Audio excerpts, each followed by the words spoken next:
Ahoy! I've just been doing some yoga in the garden. It's been lovely. This is something that I do whenever I have an opportunity. I really enjoy doing yoga. I guess I really do think of it as quite a core part of my spiritual practice, body work. And it also helps to address, obviously, pragmatic stuff. I do a fair amount of travelling around to different places, and particularly if I've been spending time driving or on coaches or trains or whatever, sometimes I get some pain in my right leg, sciatic pain, trapped sciatic nerve. And so yoga is a way to kind of like notice that, respond to that, actively address that, and that's a really good part of it.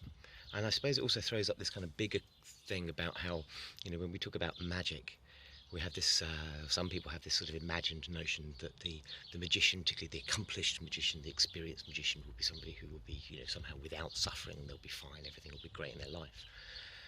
And I think it's a little bit like yoga. Yoga might give you a bit more capacity to deal with life's difficulties.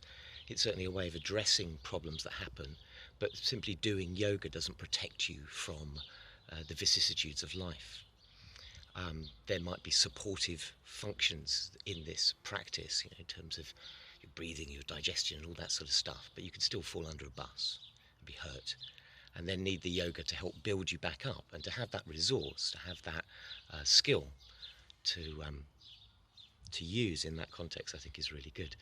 I think it's also really important for me when I talk about my own practice that some of the things that I do, like the yoga, are because things are wrong with me, things hurt with me. I am subject, like everybody else, to suffering. And Buddha, he may have been a rich kid with an eating disorder, but he had a few good ideas. And one of his good ideas, unfortunately, was the universal experience of suffering. This is something that happens to us as human beings. And so I do my practice in part because I experience those things. I experience obviously all the stuff of anybody else. I guess what I can offer, I hope, is my experience of doing that. But whether or not it leads to someone who is better than anyone else, I very, very much doubt. I think it maybe is about developing capacity to address our difficulties in the way that yoga might address a physical difficulty, and sharing that skill with other people so that as a whole community we can benefit from those things. Thank you for listening. Ahoy.